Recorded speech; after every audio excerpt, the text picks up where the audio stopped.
Notre projet, c'est la création d'un espace de parole, un groupe de soutien d'entraide patient-famille, à la fois pendant une hospitalisation et après.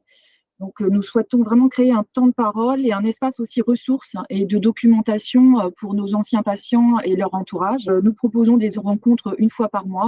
Ce groupe sera un groupe que nous ouvrons aux anciens patients et à leur entourage qui ont eu une hospitalisation en réanimation sans critère de limite de temps dans l'ancienneté d'hospitalisation, parce qu'on s'est aperçu dans les consultations, notamment post-réanimation, qu'on avait parfois des demandes de soutien qui émergeaient plusieurs mois après une hospitalisation, et aussi quelle que soit la durée de l'hospitalisation en tant que telle. Donc on limite notre groupe à un groupe de 10-12 participants.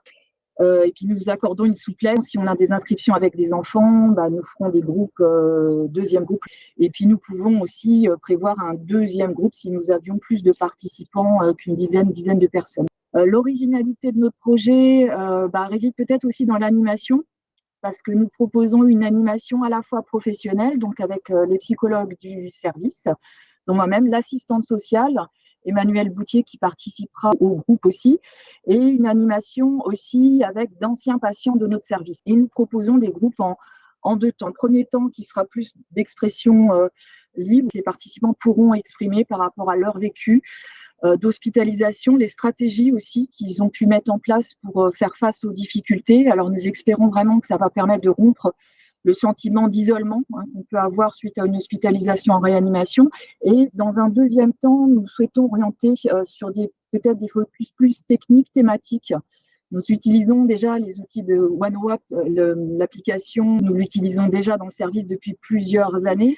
Nous envisageons aussi la création d'une page Instagram qui nous permettra aussi sous un autre mode de toucher un public différent.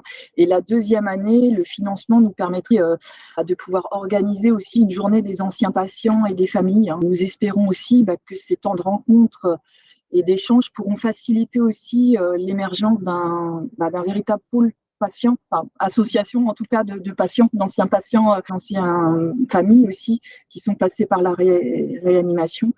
C'est vraiment un projet que nous souhaiterions évolutif sur plusieurs années.